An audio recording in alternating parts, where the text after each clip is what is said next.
దేశం గుండెలో మంటలు ఆర్పినవాడు అంబేద్కర్. మనసు చీకటిలో వెలుగు నింపినవాడు అంబేద్కర్. డిసెంబర్ 6 వచ్చిన మహానుభావుల జాడలు నిలిచెను.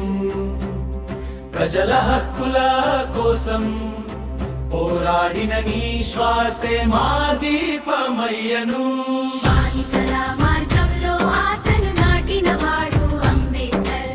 బతకడమే కాదు గౌరవంగా బ్రతకమన్నవాడు అంబేద్కర్. విద్యే ఆయుధమని ప్రపంచానికి నేర్పిన నీ మాటల ప్రతిధ్వని. ప్రతి హృదయంలో నేటికి ధైర్యం లేచే శక్తి నువ్వే. మహానుభావ సమానత్వం కోసం నడిచింది